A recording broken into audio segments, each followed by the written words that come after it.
Hermanos queridos, para los que estuvieron y para los que no estuvieron el domingo pasado, sentí en mi corazón, ya que acabo de terminar hoy de leer el libro de Josué, hablarles acerca de unos personajes que se llaman o los conocemos con el nombre de los Gabaonitas. ¿Se acuerdan ustedes? ¿Alguien se acuerda de eso? Los Gabaonitas fueron muy astutos, porque ellos venían oyendo todas las victorias que iba obteniendo el pueblo de Israel desde que salió de la esclavitud en Egipto hasta que cruzaron el río Jordán. Cómo habían vencido reyes, cómo habían conquistado ciudades y cómo se estaban, apropiando del territorio que el Señor les había prometido dar a ellos y a su descendencia. Ellos sabían perfectamente que una confrontación directa con el pueblo de Israel era perder el tiempo, por no decir perder la vida. Sabían perfectamente que los dioses que ellos tenían no iban a ser capaces en absoluto de librarles de la muerte, una muerte segura. Y tarde o temprano ellos también iban a caer como cualquier otro enemigo. Entonces lo que hicieron fue renunciaron a su libertad como pueblo, a su identidad como pueblo, y se fingieron ser habitantes de un pueblo muy, pero que muy lejano. Se disfrazaron, organizaron todo un plan extraordinario que, por cierto, les salió muy bien, y fingieron que venían de lejanas tierras y lograron engañar a Josué, haciéndole creer que ellos no vivían cerca de ellos, sino que vivían en una tierra muy lejos y por lo tanto no había que temer hacer un pacto, hacer una alianza, hacer una amistad con un pueblo que vivía a miles de kilómetros. Sin embargo, el pueblo de Israel, dice la Biblia, que por no haber consultado a Dios, el enemigo se les metió en casa. Pero ya era demasiado tarde. Se dieron cuenta de que eran de Gabaón, una población relativamente cerca de donde ellos estaban acampando.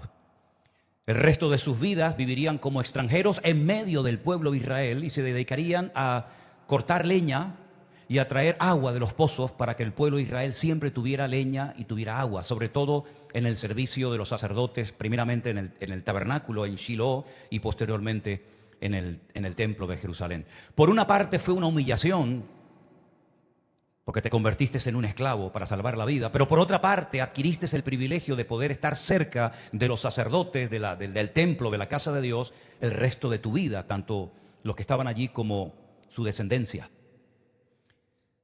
Pasaron de ser enemigos del pueblo de Israel a ser siervos del pueblo de Israel, como aguadores y leñadores, pero al fin y al cabo eso es lo que ellos querían, salvar su vida.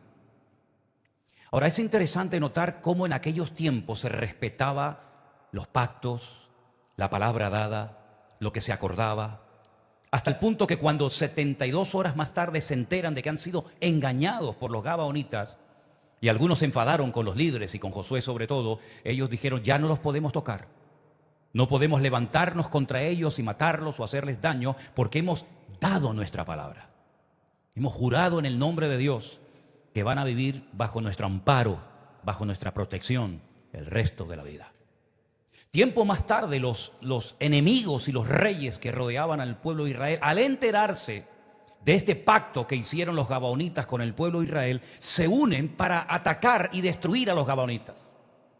Entonces ellos, atemorizados, recurren a Josué y le piden auxilio, le piden que les ayude, porque van a morir en manos de los enemigos de Israel y de ellos también.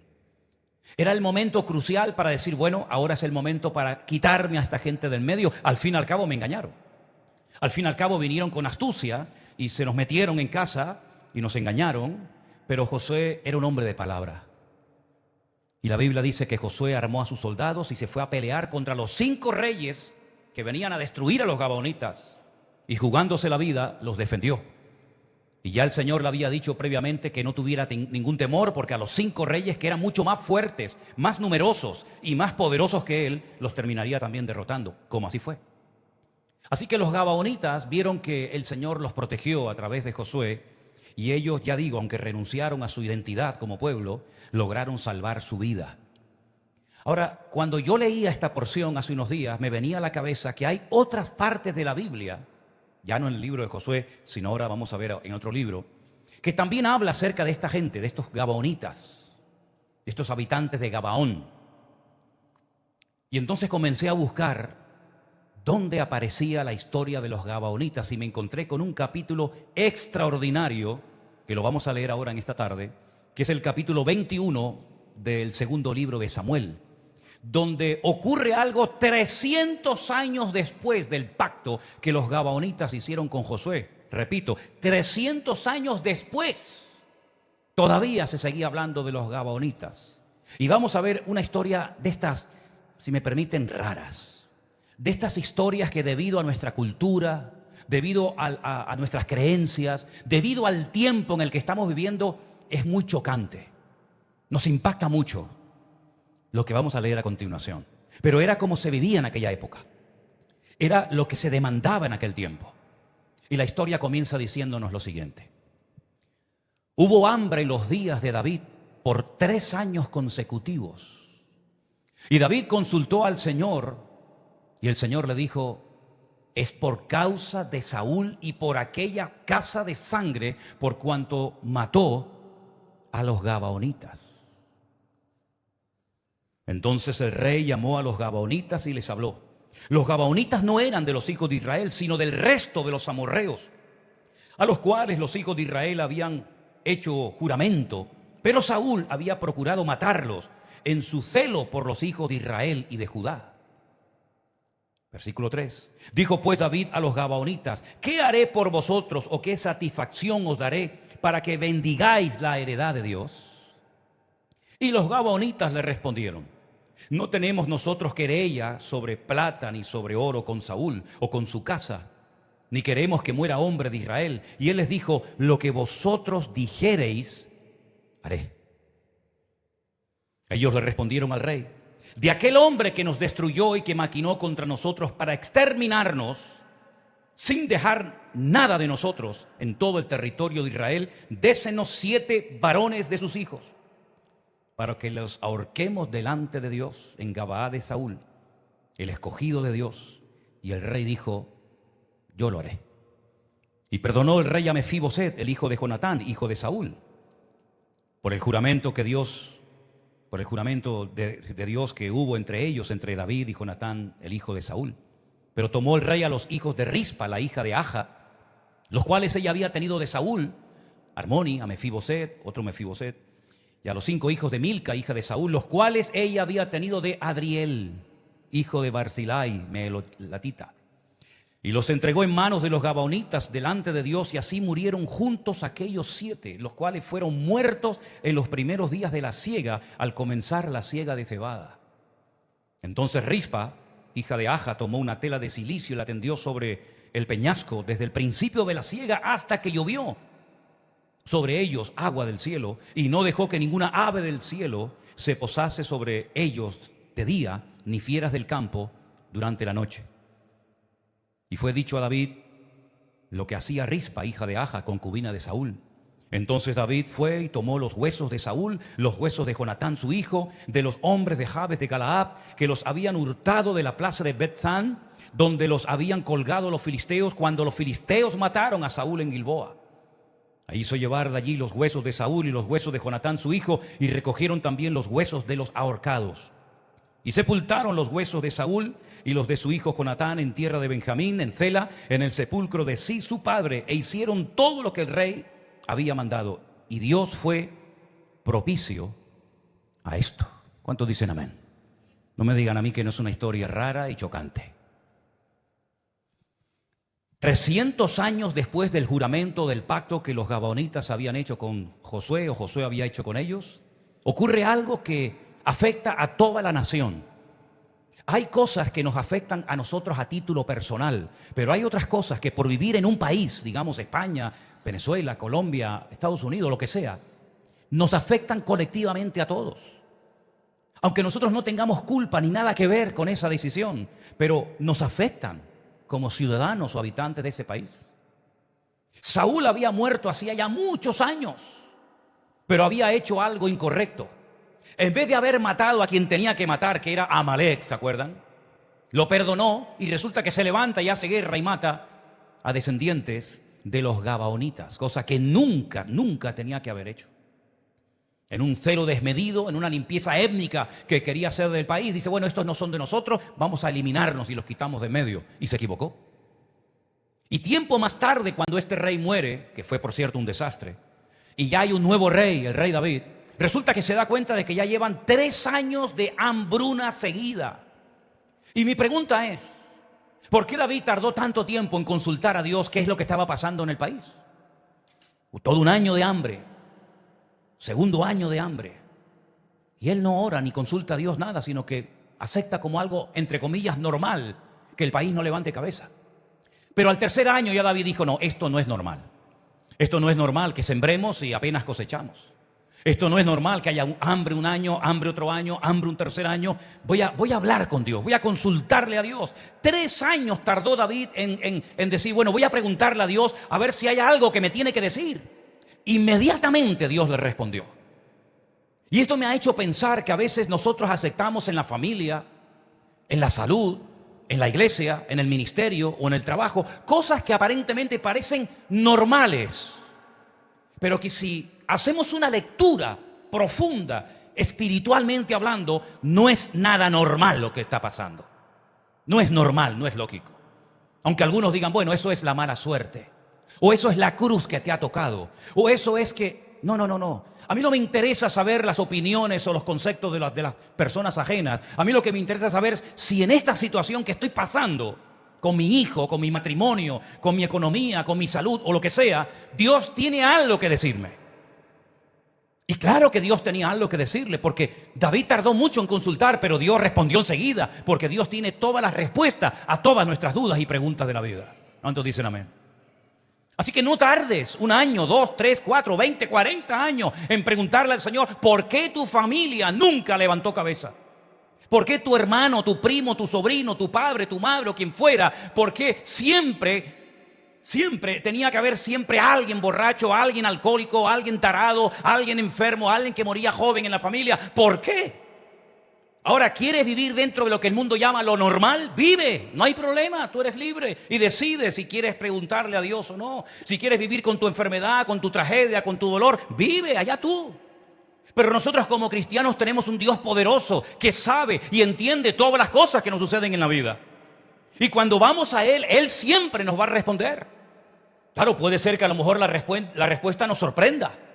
Porque me imagino que para David habrá sido un choque decir, ¿cómo? Que hemos tenido 3 años de hambre, de miseria, de pobreza. Se nos han muerto los animales, la gente ha pasado hambre. Lo estamos pasando fatal por culpa de los gabaonitas. ¿Y qué pintan los gabaonitas en todo esto? Pero el Señor le mostró que algo se había hecho en contra de ese pueblo. No es que fueran un pueblo perfecto, pero es que habían juramentado, habían dado su palabra delante de Dios de que los protegerían. Y en aquellos tiempos, ya sé que hoy en día todo ha cambiado, pero en aquellos tiempos la palabra tenía peso. En aquellos tiempos cuando alguien daba la mano, la palabra, hermanos, la persona daba hasta la vida si fuera necesaria con tal de que no se quebrantara el pacto. Y Saúl, que siempre hizo lo que le dio la gana, pues decidió meterse con los gabaonitas y cometió una equivocación que afectó a todo el país. Y cuando él muere, el país sigue sufriendo las consecuencias de aquella mala decisión que tomó Saúl en su momento. Quiero ponerles una frase ahí en la pantalla de la iglesia para que la leamos juntos en esta noche. Y esta primera frase que les quiero poner dice así, léanla conmigo. Nuestras decisiones y nuestras palabras le dan forma a nuestro destino. Léalo más fuerte, por favor. Nuestras decisiones y nuestras palabras le dan forma a nuestro destino. Ya sé que no es un versículo bíblico, no le voy a decir, digan amén, porque sería querer darle espiritualidad a una frase que se me ocurrió. Pero si tú observas lo que es tu vida hoy en día, mira, es más, para entender tu presente tienes que conocer tu pasado. Porque hay cosas del pasado que te están afectando en la actualidad. Y ahí viene la segunda frase, que también se me ocurrió y te la quiero compartir. Y la frase dice, que Dios usa nuestros errores y nuestras decisiones imperfectas para cumplir sus propósitos perfectos, yo añadiría. No todo lo que hiciste en el pasado no trajo repercusiones en tu presente o en el futuro. Claro que Dios perdona y olvida, por supuesto. Pero a veces las consecuencias del pecado te van a acompañar toda tu vida. Hemos conocido a muchos jóvenes, a muchos amigos A muchas personas que se convirtieron al Señor, que por haber estado toda la vida en la droga, terminaron destruyendo su salud. Eran salvos, están ahora mismo en la presencia del Señor, pero tenían la dentadura destrozada, el hígado destrozado, la salud hecha polvo. Porque aunque el Señor los perdonó y el Señor les dio una nueva oportunidad, las secuelas que quedaron en lo físico y a veces también, como no, hasta en lo mental, les persiguieron toda la vida. Antes de ayer estaba tomando un café con Anderson y con un señor de aquí del barrio, aquí en la cafetería de al lado, y apareció una chica que la conozco desde que tiene 15 años. Y creo que ha cumplido, si no recuerdo mal, 46 o 47 años. Calculen ustedes los años que conozco a esta muchacha. Cuando teníamos una iglesia hace muchos años en otra parte de la ciudad, ella comenzó a venir con su novio, comenzó a venir con su madre, comenzó a venir con su padre, pero la droga ya se había metido dentro del corazón de la familia. Y la droga no solamente destruye a quien la consume, sino que a veces afecta a toda la familia entera. El padre murió, la madre murió. Y esta muchacha, que era una chica bonita, una chica linda, apareció hace muy poquito tiempo nuevamente por aquí, por nuestra iglesia. Y mientras tomábamos café me dijo, ¿me puedo sentar? Y se sentó con nosotros, ¿verdad, Anderson? Y me dice, vengo a pedirte ayuda. Me quiero ir a un centro a rehabilitar, a dejar las drogas. Ayer nos levantamos muy temprano a la mañana, la llevamos al aeropuerto y se ha marchado a Valencia, a un centro de rehabilitación, donde les pido por favor que oren por esta muchacha que se llama Carolina. Ella me ha pedido que pida oración a la iglesia para que el Señor le transforme y le cambie la vida. Pero a veces cuando ves a una persona, cómo la droga lo ha ido deteriorando, tú dices, Dios mío, ¿cómo era esta mujer? ¿Cómo era este chico? Fuerte, atleta, deportista, guapos, fuertes, y los ves destrozados completamente. O cuando, por ejemplo, has tenido una relación extramatrimonial, Dios te ha perdonado, tú has dejado tu mala vida, pero hay un chiquitín que por ahí corretea, que te va a recordar toda tu vida aquel desliz que tuviste. Porque aunque Dios perdona y olvida, a veces las consecuencias del pecado nos persiguen durante toda la vida. Y eso fue lo que pasó con este personaje llamado Saúl. Él muere, él atacó, él mató, él hizo daño a los gabaonitas y desapareció de la escena de la historia. Pero ahora David se encuentra con una situación a nivel nacional que menos mal que consultó con el Señor y menos mal que obtuvo respuesta de parte de Dios, porque si no, en vez de tener 3 años de hambre, podían haber tenido 40 años de hambre. ¿Y cuántos problemas se podían haber evitado si hubiéramos consultado al Señor? Y en vez de aprender a base de palos y de errores y de equivocaciones, hubiéramos aprendido desde el primer momento los principios y valores que el Señor nos enseña en su palabra. Y David dice, bueno, ¿cómo podemos arreglar este problema nacional? Porque todos estamos pasando hambre, porque todos nos hemos visto afectados por el pecado de este rey llamado Saúl, que ya está muerto, ya no vive entre nosotros, pero que a mí me ha tocado ahora arreglar esta situación. Y esto es un problema de una justicia retributiva. Esto hay que arreglarlo de alguna manera. O nos quedamos como estamos y que cada uno, como dicen por ahí, sálvese quien pueda. Que es la actitud con la que vemos a la gente que vive hoy en día. Yo estoy bien, el otro está mal, a mí no me interesa. Yo tengo comida, el otro no tiene, allá él. Algo habrá hecho. David es un hombre solidario, David es un estadista, es un hombre que tiene visión de un país, y él dice, no, mi país no puede seguir en esta línea, yo tengo que pararme y ver y consultarle y preguntarle al Señor cómo podemos salir de este embrollo, de este lío en el cual nos hemos metido sin querer. Y es que para entender a veces cosas del presente, hay que entender lo que se ha venido haciendo desde años atrás, para darnos cuenta de que a veces las maldiciones a los que aborrecen a Dios les persiguen por generaciones y generaciones. La Biblia nos enseña que los gabaonitas no querían un beneficio económico. Dice, no queremos plata, no queremos oro, porque hay cosas en la vida, aunque la gente, algunos no se lo crean, que no se solucionan con dinero. Esto no se soluciona dándole una buena cantidad de dinero. No es como cuando Jacob venía después de haber estado más de 20 años trabajando para Labán y sabe que tiene que reencontrarse con su hermano Saúl, y hay ahí rencillas, hay cosas del pasado que van a salir otra vez a la luz, y entonces dice, bueno, le voy a regalar camellos, le voy a regalar ovejas, le voy a regalar cabras, le voy a regalar un montón de cosas para de esa manera calmarlo y apaciguar la situación. En esta ocasión no se arreglaba esto así. Tal vez has sabido arreglar ciertos y determinados problemas de tu vida, pero hay otros problemas que no sabes cómo solucionarlo, porque tienes que tener visión y sabiduría espiritual para saber cómo actuaría el Señor si estuviera en tu situación. Y los gabonitas dijeron, mira, esto se arregla sangre por sangre, vida por vida. A nosotros nos han querido exterminar. Nosotros lo que te pedimos es que 7 descendientes de este rey perverso llamado Saúl nos los entregues y nosotros tomaremos venganza y solucionaremos el problema a nuestra manera. David protegió milagrosamente la vida de Mefiboset porque él era un hombre de palabra y él le había prometido a Jonatán que salvaría a su hijo y lo protegió. Por eso el otro Mefiboset que se menciona aquí es otro, no tiene nada que ver con con aquel lisiado de los pies.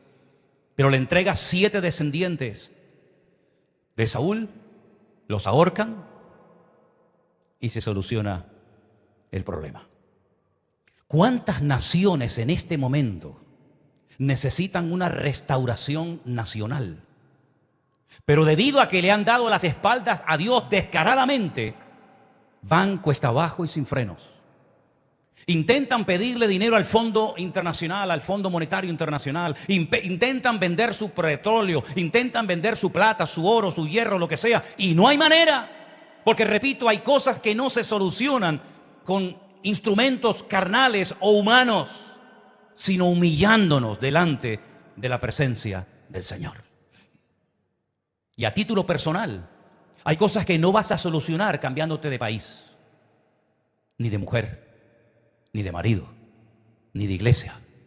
Hay cosas a título personal que solamente se van a solucionar cuando te pares delante de Dios de verdad, le pidas perdón, te humilles delante de Dios y Él te dirá entonces lo que tienes que hacer, lo que tienes que decir, y Él te sacará del embrollo, del lío en el que te has metido, y aunque lo quieras disimular, ahí está. Porque el Señor no quiere tu sufrimiento, hermano. El Señor quiere darte luz.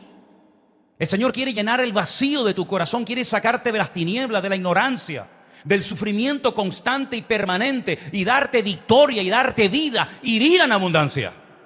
No es la voluntad de Dios que tengas una buena temporada y después viene otra vez el palo, otra vez tristeza, otra vez fracaso, otra vez. No, esa no es la voluntad de Dios. No es una de cal y una de arena, mi hermano.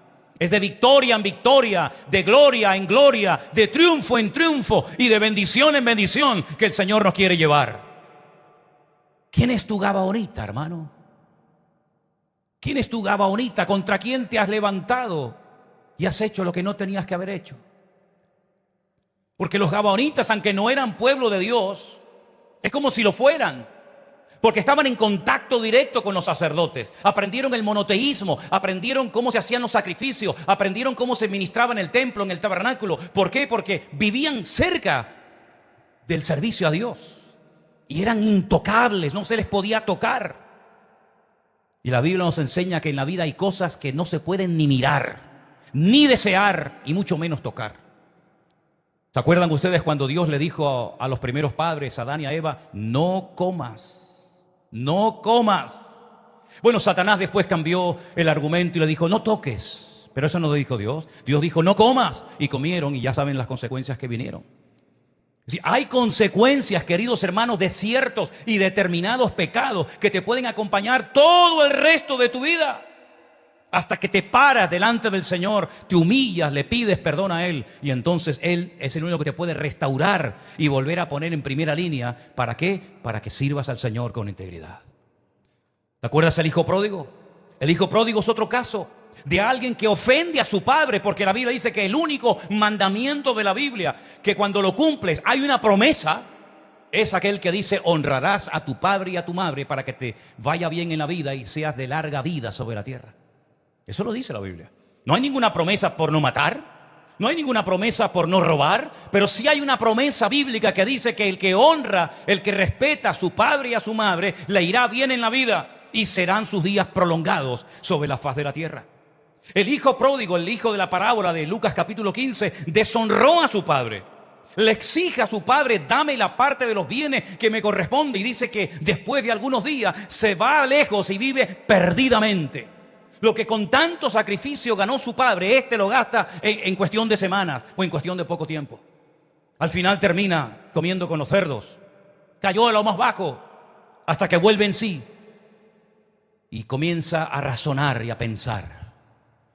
Volveré a la casa de mi padre y le pediré perdón y le diré: Padre, ya no soy digno de ser llamado tu hijo, porque he pecado contra el cielo y contra ti. Hazme como a uno de tus jornaleros. La Biblia dice que el hijo pródigo regresa y mientras él va caminando pensativo: me recibirá, no me recibirá, me perdonará, no me perdonará, ¿cómo reaccionará mi padre? La Biblia dice que el padre salió corriendo y abraza y besa a su hijo y hace una fiesta en la casa y dice: mi hijo que había muerto. Hace falta hacer una fiesta por todo lo alto para que todo el mundo sepa que mi hijo viene arrepentido. Pero ahí entra un proceso de restauración. Hay que darle un vestido nuevo porque el que viene es un desastre. No representa dignamente a su padre. Hay que poner calzado en sus pies, hay que poner un anillo en sus manos para que pueda volver a firmar documentos y demostrar que él realmente es mi heredero. Hay que matar el becerro gordo. En otras palabras, hay que hacer fiesta. Su hermano no lo entiende, pero ahí Dios lo que está enseñándonos es que hay una restauración después de un acto de humillación. Como Pedro tuvo que ser restaurado. Pedro también pecó, Pedro también hizo lo incorrecto, Pedro dijo lo que nunca tenía que haber dicho. Pero el Señor lo restaura y la Biblia dice que estamos en un tiempo, escúchelo bien esto, hermano. Dice que los últimos tiempos tendrán muchas características, sin lugar a dudas. Pero una de ellas, que es la que nos atañe a nosotros, es que Dios va a comenzar a restaurar muchas cosas que el mundo ha roto o ha hecho pedazos. Y dice que cuando Él restaure una serie de cosas es cuando Él aparecerá y vendrán tiempos de refrigerio de la presencia de nuestro Dios. ¿Cuántos dicen amén? Dios tiene que restaurar muchas cosas en nuestros países, en nuestras casas, en nuestras vidas. Y entonces cuando nosotros verdaderamente queremos que el Señor nos restaure y nos renueve, el Señor lo hace. Porque ese es el mayor interés que Dios tiene en tu vida. Algunos dicen: bueno, a lo mejor Dios quiere que yo venga a esta iglesia. Mira, a Dios le da igual si usted viene a esta iglesia o a otra. Él no está detrás de la gente para meterlos en una iglesia. Él mandó a su Hijo unigénito al mundo para que todo aquel que crea en Él no se pierda, mas tenga vida eterna. A eso mandó el Señor nuestro Dios a su Hijo, para que ocupara nuestro lugar en la cruz, porque Él sabe que hay cosas que nosotros tal vez con nuestras palabras, con nuestras acciones o con nuestras decisiones podemos solucionar, pero otras muchas no. Y en el mundo espiritual somos torpes. Por eso la Biblia dice: bienaventurados los de pobres en espíritu, porque ellos verán a Dios. ¿Quiénes son los pobres en espíritu? Las personas que reconocen su incapacidad, su bancarrota espiritual y tienen que buscar al Dios eterno, al Dios rico en misericordia y en gracia, que nos ayuda y nos enseña lo que tenemos que hacer. David lo hizo. David no dijo: no, esto es una locura, esto es un disparate. ¿Cómo? Entregar 7 personas, entre comillas, inocentes, colgarlas para que cese el hambre en la tierra. Es que la lógica muchas veces choca frontalmente con los planes y los diseños de Dios para nuestra vida. Y hay gente que ha escogido el camino de la lógica. No es lógico. No es lógico, hermano. No es lógico que yo lea la Biblia y todo me va a ir bien. No es lógico. Muy bien, pues no lo creas. No es lógico que yo pida perdón y Dios me va a restaurar la vida. No es lógico. Pues sigue con tu lógica. Pero nuestro Dios no es el Dios de la lógica, es el Dios y el Padre de la fe. Y la fe es lo que hace que Dios se mueva o no. No es la lógica, no es la ciencia, no es la razón. Y no es que no seamos lógicos, no es que estemos en contra de la ciencia, ni mucho menos. Pero en el mundo espiritual lo que te mueve y lo que te transforma no es ni la lógica, ni el raciocinio, ni la capacidad intelectual, sino la fe viva que pones en tu Dios. Y por eso hay gente que tiene mucha lógica y muchos estudios y muchos recursos y muchas cosas, pero no pasa nada en su vida porque no saben moverse en el terreno de la fe. Cuestionan, se ríen, se burlan. Esto es una tontería, estamos perdiendo el tiempo. Muy bien, y así te va. Pero los que hemos aprendido a pararnos a decir: Señor, ¿qué me está pasando a mí? ¿Qué me está pasando a mí, Señor? ¿No tendré que consultar a ti, preguntarte qué es lo que me está ocurriendo? Mire, yo estuve muchos años, ya lo saben, yo lo he contado varias veces, muchísimos años, no 1 ni 2, 15, 20, 30, 40, muchos años de mi vida, con un problemón en mi nariz a la hora de respirar, pero brutal. Yo era invitado en Argentina muchas veces a predicar 2, 3, 4, hasta 3 y 4 veces por domingo. Y muchas veces no podía subir a la plataforma porque estaba en el baño sangrando. Me parecía a la mujer del flujo de sangre. Pero por arriba, no por abajo. En cuanto me tocaba un poco la nariz, en cuanto me daba cualquier golpito, venga a sangrar y venga pañuelos y venga pañuelos. Y una vez me tuve que quitar hasta la camisa y empapármela toda porque era un chorro de sangre continuo. Y venga gotas, y venga más gotas, y venga por aquí gotas, y corre por aquí, y corre por allá. Era un auténtico drogadicto. No podía vivir sin mis gotas, tenía que tenerlas en el bolsillo, tenía que tenerlas aquí, en la mesa de noche, en el coche, en todas partes tenía que tener mis gotas. No podía vivir sin ellas. Pero sinceramente nunca oré sinceramente a Dios para que me quitara aquello. Lo que oraba es para que encontrara rápidamente la farmacia de guardia. Eso sí oré. Eso sí. ¿Dónde está la farmacia de guardia? ¿Dónde está? Señor, ayúdame, guíame. Eso sí oraba para encontrar la farmacia de guardia. Y si no hay Vicks, hay Nebulicina. Y si no Respir Bien, y si no esta y la otra, yo ya las conocía todas. Era una dependencia brutal. Hasta que una noche me empecé a sentir mal. Porque no tenía mis gotas. Estaba en el campo. No había posibilidad de salir a comprar. Y me estaba comenzando a poner muy nervioso. Y comencé a ver estrellitas. Y comencé a tener problemas para respirar. Hasta el punto que le dije a Elena, si me desmayo, tienes que taparme la nariz y darme aire por la boca porque creo que me voy a caer de un momento a otro. Era trancado, cerrado completamente. Era pastor, predicaba, cantaba, viajaba por aquí, viajaba por allá, pero tenía un problema que no sabía cómo solucionarlo. Me decían, con agua del mar. Yo me iba a la playa, me traía botellas de agua del mar. Venga, agua del mar por la nariz. Nada. Tienes que hacer esto, tienes que hacer lo otro. Nada. Hasta que esa noche Elena me dice, oye una cosa, ¿por qué no oramos a Dios? Fíjate qué fácil, ¿no? ¿Por qué no oramos a Dios? No salió de mí, salió de ella. Y yo le dije, bueno, venga, vamos a orar. La verdad es que honestamente no tenía fe para orar ni ganas en ese momento. Entonces ella me dijo, vamos a orar. Cerré los ojos, me puso la mano en el pecho. Señor, mira cómo está Manolo en este momento. Está hecho polvo, está mal. Yo te pido que lo ayudes, que le despejes su nariz, su respiración y que pueda respirar bien. Cuando dijimos amén, al momento, se me despejó la nariz. Eso fue en el año 1990. Muchos de ustedes no habían nacido. 1990. Estamos en el año 2024. ¿Cuánto tiempo ha pasado? A ver los matemáticos. 34 años. Nunca más se me volvió a cerrar la nariz ni volvió a sangrar por la nariz. Mira. Dios me sanó para toda la vida. Bendito sea Dios. Bendito sea Dios. 3 años aguantando hambre, 3 años sufriendo, 3 años que el país no levanta cabeza, hasta que a David se le ocurre orar y consultarle al Señor. Y Dios le dice, es por esto y por esto. Ay, yo estaba pensando en ese, ¿cómo es? En ese encuentro que tienen los de la Rosa, ¿sabes? En ese encuentro que tienen ahora ahí en la península, que empieza por P, termina por E. ¿Sabes cuál te digo, no? Estaba yo pensando si Peter Sánchez, por si acaso me bloquean esto, si el señor Peter y todo el team que le rodea, todo el equipo que le rodea, dijeran, Dios mío, ¿qué nos está pasando? Ay, ayúdanos. Y Dios dijo, ¿qué? Sería tremendo, ¿eh? Mañana tendríamos otro país. Mañana sería esto el paraíso terrenal. Pero no lo van a hacer. Ni aquí, ni allá, ni en ninguna parte. Porque la soberbia y el orgullo del hombre es tan terrible que teniendo la solución en la mano, le dan la espalda a Dios.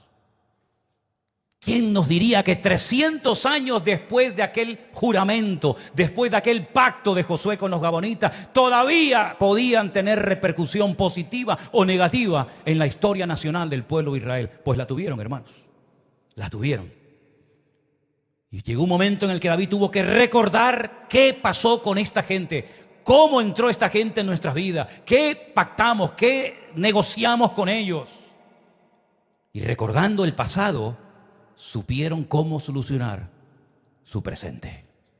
Estoy seguro que más de uno esta noche tendrá que salir de aquí y hacer una llamada telefónica por algo que hiciste en el pasado que no has arreglado. Estoy seguro que más de uno en esta noche tendrá que hablar con alguien y decirle, oye, Aquello que nos pasó aquella vez, ¿te acuerdas? Aquello que te hice. Vamos a solucionarlo, vamos a volver a poner paz y a poner equilibrio. Porque hay cosas que no solamente se arreglan hablándolas, sino actuando, haciendo cosas concretas. Y te pongo un ejemplo más. El jefe de todos los recaudadores de impuestos de Israel era un judío, un traidor para muchos. No solamente era un publicano, un recaudador de impuestos para el imperio romano, era el jefe de toda Hacienda, era el jefe de toda la recaudación de impuestos en la época de Jesús. Y se llamaba, no, Mateo no, se llamaba Zaqueo. Mateo era un empleado de Zaqueo. Zaqueo era el jefe de Mateo, que estaba en la calle cogiendo los impuestos era Mateo, pero el que estaba en la casa llevando las cuentas era Zaqueo. Y dice que era muy pequeño de estatura, quería ver a Jesús pero no podía, hasta que se suba a lo alto de un árbol sicómoro, muy fácil de trepar desde abajo. Y de entonces dice que el Señor, al pasar por debajo del árbol, le dice: Zaqueo, baja, desciende, hoy yo quiero comer en tu casa. Claro, al momento comenzaron las críticas. Al momento comenzaron la gente a decir: ¿cómo? ¿Se va a meter en la casa del jefe de los publicanos? ¿Pero qué está haciendo este hombre? El Señor se sienta a la mesa y no dice nada. Pero hay un momento, dice la Biblia, de justicia retributiva o restaurativa, según como veas, que Zaqueo se pone en pie y dice algo tremendo. Solamente la presencia del Señor en el hogar trajo esta convicción a la vida de Zaqueo. Señor, si en algo he defraudado a alguno, ¿qué dice? Se lo devolveré cuadruplicado. Y a partir de ahora tomo la determinación de que la mitad de mi patrimonio se la daré a los pobres. ¿Qué tiene que ver el devolver algo cuadruplicado? Porque él era judío, él era conocedor de la ley. Y él sabía perfectamente que en la ley de Moisés estaba escrito que cuando una persona robaba algo a alguien, no solamente tenía que pedirle perdón, sino tenía que pedirle perdón, tenía que devolver lo que había robado y 4 veces más, para demostrar que realmente estás arrepentido. Es lo que dijo Juan el Bautista: sed frutos dignos de arrepentimiento. Demostradme que estáis arrepentidos. ¿Y cómo se demostraba que una persona realmente estaba arrepentida? Dando algo que te duele, algo que va más allá de lo que haría cualquier persona. Toma la oveja, ya está, ahí te la quedas. No, me das mi oveja y me das 4 más. Eso decía la ley. Y entonces el conocedor de la ley se levanta y dice: devolveré cuadruplicado a todo el mundo que le he robado. Claro que le has robado a mucha gente, querido. Ya lo creo que le has robado a mucha gente. En vez de pedir 100, pedías 1000 y el resto te lo metías en el bolsillo y le hacías creer a los romanos que solamente habías recogido eso. Claro que estás viviendo una vida de chanchullo, de mentira, de manipulación, de presión, extorsionando a la gente. Ya es hora de que cambies, pero no de dientes para afuera, sino que cambies de verdad. Y entonces, cuando Zaqueo dice eso, Jesús se levanta y dice aquella palabra que ustedes conocen perfectamente: hoy ha venido la salvación a esta casa, por cuanto él también es hijo de Abraham. Hasta que no dijo esas palabras Zaqueo y hasta que no estuvo dispuesto a restituir lo que había robado con creces o con intereses, el Señor no dijo: la salvación ha venido a esta casa. ¿No será que hay bendiciones retenidas encima de tu cabeza porque no has hecho la parte retributiva que tenías que haber hecho hace años?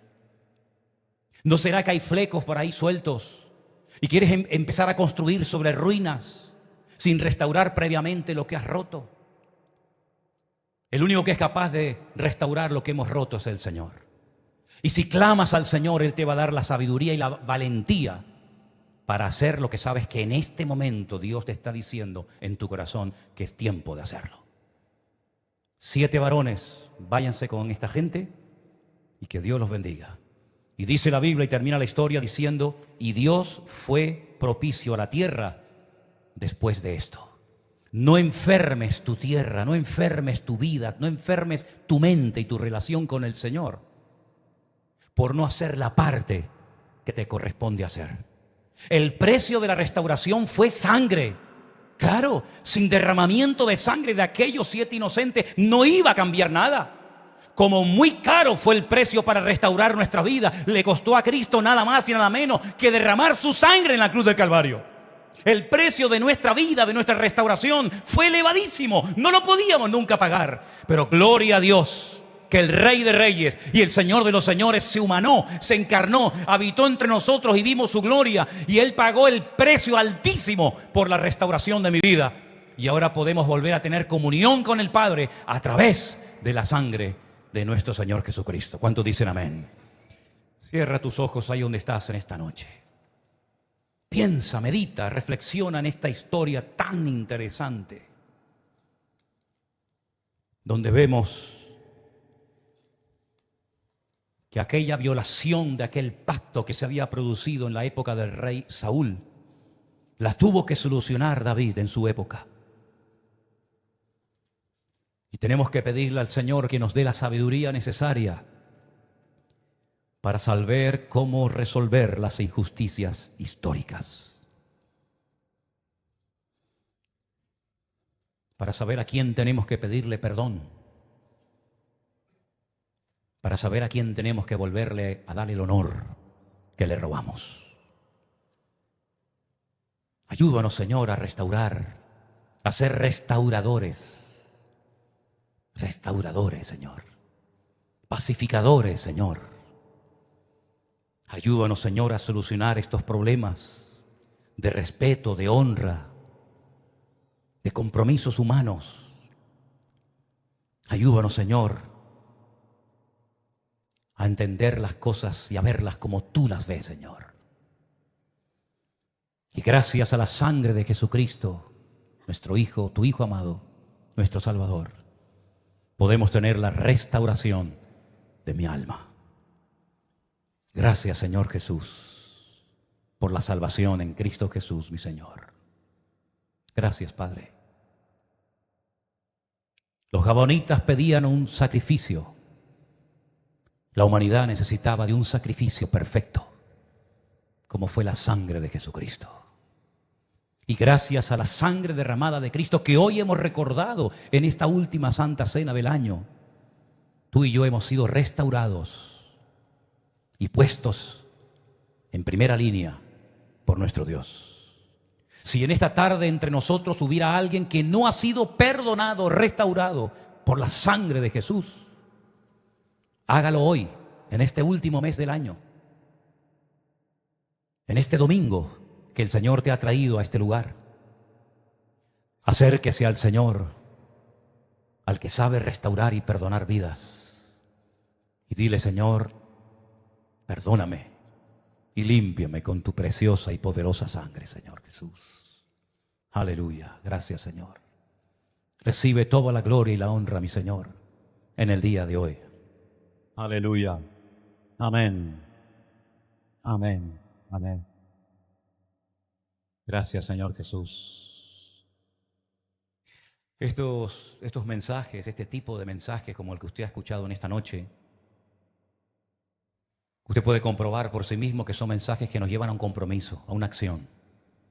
No son mensajes para engordar la cabeza o el corazón o para entretenerles. Son mensajes que nos llevan a tomar un compromiso.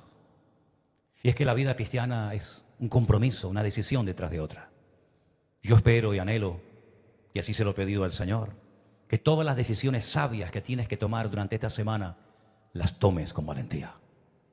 Y el Señor te va a respaldar. No tengas miedo. Miedo tienes que tener de no hacer la voluntad de Dios. Miedo, pánico te tendría que dar a hacer oídos sordos a lo que oyes. Pero miedo de hacer la voluntad de Dios, ninguna, jamás. Al contrario, tienes que estar deseando que termine la reunión hoy para comenzar a hacer tu parte para que el Señor no pare de sorprenderte. Y créete lo que te voy a decir ahora. Cuando algo se restaura, es una bendición espectacular.